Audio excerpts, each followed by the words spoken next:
Okay, so to add an energy recommendation, you're going to want to go into the lead, click on the name of the lead that you've created. It's going to pop you right into here. You'll have these tabs along the top. Energy recommendation is essentially a proposal.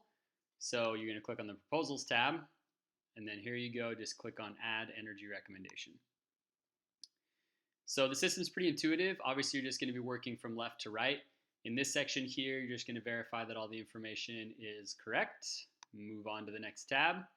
Under utility, just go through the drop downs. So let's say we're selling in PG&E territory. I'm going to click that.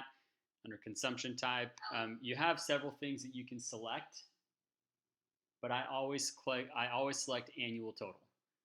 The other ones, there's just really no need to have to go through and type all that information out. So I always stick with annual total.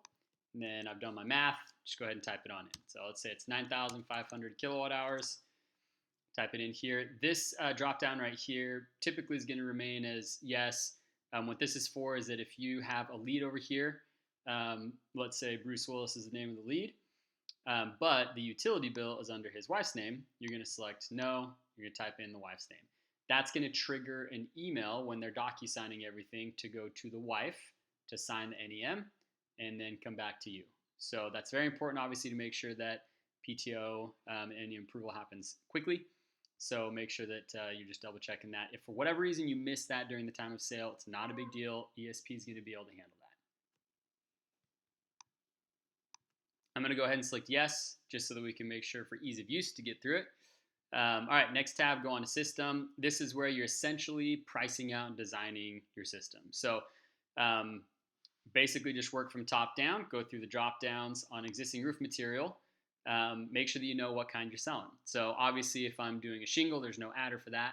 If I'm going to be doing a flat roof, then the adder is going to pop up right here. So everybody has an adder list you guys can reference, but for continual updates, QuickBase is obviously going to be the best possible reference. So you can always just fish around in here and figure out what the adder costs are going to be. So lets me know that a flat roof is going to be 20 cents. That's going to be added into my total costs, which is pretty cool. The system just does that all automatically for you. So I'm going to go ahead and just select on shingles right here.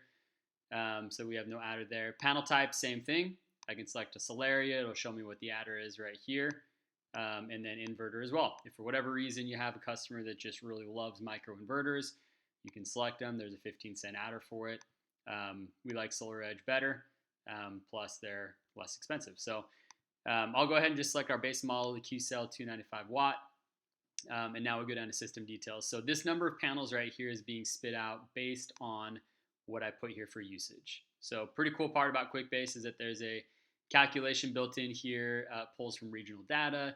It's APIing into a couple of different softwares that are pulling information that says, okay, based on that amount of usage in this territory, they're going to need roughly 20 panels to cover 100% of their usage.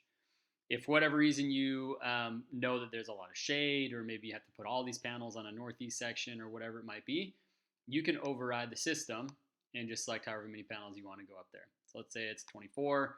That's what you know you're going to need to sell to the customer. You can just click the override button there. Same thing down here. This is essentially pricing out the system. So a really cool part about the way QuickBase works is that it gives you the ability to protect your margins. What I mean by that is you can click on this override price per watt button right here, and whatever you type in here is what you essentially want to make on your commission. So let's say that your red line is $3 a watt. You get to keep everything above that. And let's pretend on this system you want to make $600 a kilowatt. So what you'll type in here for the override price per watt button is $3.60 a watt. So you got 60 cents a watt down to $3. That's where your margin is right there, right? That's it. When I type this in, that's going to ensure that I'm going to make sure I can get paid on 60 cents a watt or $600 a kilowatt. So now as I go through these adders and the dealer fees and everything else, everything will be added on top of that 360 a watt to ensure that I'm still getting paid at what I want to get paid. If you have questions about that, obviously reach out to us, but it's a pretty intuitive, robust system in that regard. Add-ons, go through here. You can click on them, see what the costs are and everything. Miscellaneous, this is good in case there's something that's not showing up on the list. You can click miscellaneous, type in what it is, type the cost of it. The cost won't be line itemed out on the HIA. However, whatever you type here in miscellaneous text will show up on the HIA. just to ensure that we're covering everything under the proper warranties and all that. So everything looks good to me. I'm going to move on to summary. This gives me a good snapshot of cost for the system. So pretty much always just keep package type as PV only. Finance partner, there's a whole bunch of them to choose from. Our two most popular ones are LoanPal and Sunlight. I'm going to go with LoanPal because there's a cool feature in here that I'll highlight in a second about LoanPal. Then it allows me to select the financing program within the partner. So I know this customer mentioned that they want a small payment. So I'm going to go with the 20-year term, and then you can select whichever rate you think is going to be best for them. So obviously, as everybody knows, every rate has a different dealer fee associated with it or finance fee associated with it. Again, I got another part about QuickBase is that that's going to do all the math for you. So if I select the 20-year $399, I don't need to know what the dealer fee is because it's going to add it on top for me and give me what that monthly payment's going to be here and what the monthly payment would be if they don't pay the tax credit in. So I can look at that and say, oh, wow, that's a little lower than they thought it might have been. So you can save them a little bit on their upfront cost and maybe go with the $499. And then the payment obviously is going to adjust a little bit. So pretty cool system. You can mess around with it and it calculates the monthly totals for you just so you can take some of that guesswork out of it. So I'm going to stick with the $399. I'm going to verify this information. It all looks good. Payment is going to be $137 a month. If they don't pay the tax credit in, we're looking at $198. Everything looks good.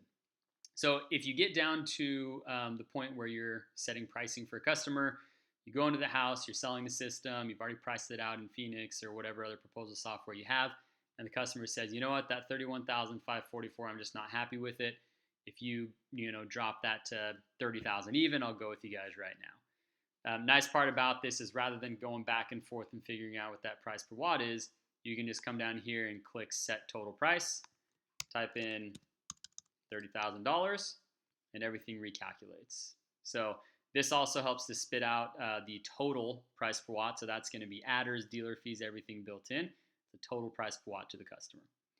So now I look at this all, everything looks great.